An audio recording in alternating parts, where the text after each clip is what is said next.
মোৰ একমাত্ৰ সাৰথি, মোৰ একমাত্ৰ বাহন এই ছেকেণ্ড হেণ্ড ভঙা স্কুটিখনত উঠি সপৰিয়ালে ৰামদিয়াৰ জগদ্ধাত্ৰী পূজালে বুলি আগমন কৰিলোঁ। আমাৰ ঘৰৰ পৰা প্ৰায় 3 কিলোমিটাৰ দূৰত এই ৰামদিয়া অৱস্থিত আৰু ৰামদিয়াৰে নামপাৰাতে জগদ্ধাত্ৰী পূজা হৈ আহিছে বছৰে বছৰে। বহুত প্ৰাচীন পূজাখন। এই আমি পূজাৰ মেইন তোৰণত প্ৰৱেশ কৰিলোঁ।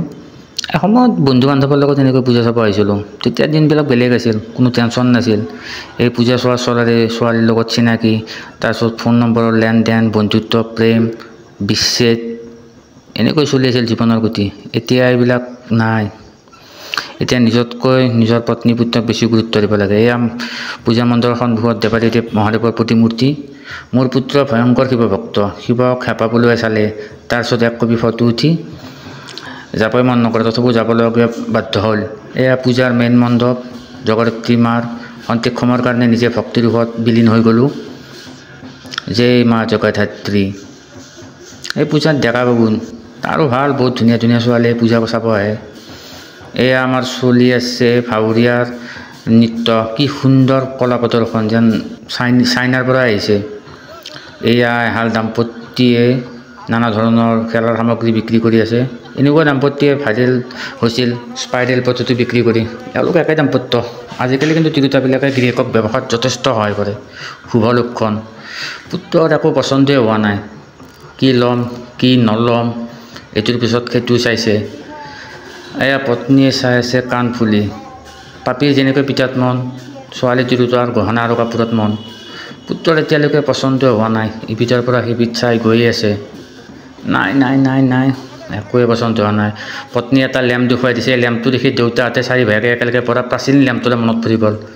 অৱশেষত পুত্ৰই এটা পিষ্টল বিচাৰি পালে। এই পিষ্টলৰ লগত সকলোৰে স্মৃতি জড়িত আমাৰ বয়সৰ। এয়া চাওক ভাৱৰীয়াই কলা প্ৰদৰ্শন কৰি আছে। এইবিলাক অসমৰ সঁচাই গৌৰৱ। এইবিলাক প্ৰচাৰ আৰু প্ৰসাৰ ভালকৈ হ'ব লাগে। সুন্দৰ। সকলো চাই চাই চাই পুত্ৰৰ অৱশেষত একযোৰ চশমা পচন্দ হ'ল। বাপৰে। এয়া ফুচকা ভোজন অভিযানে তিৰোতাৰ যেন কোনো উৎসৱ ভালমতে নাযায়। এয়া অৱশেষত পাণ খালোঁ, মিঠা পাণ। অৱশ্যে মই পাণ চান নাখাওঁ, কাৰণ গুটখা খাই এইবিলাকৰ পৰা বঞ্চিত হ'ব লগা হৈছে। দোকানীজনৰ স্মাইলটো কিলাৰ স্মাইল। এনেকুৱা দোকানীৰ ওচৰত পত্নীক লৈ যোৱাটো প্ৰায় বিপদজনকে।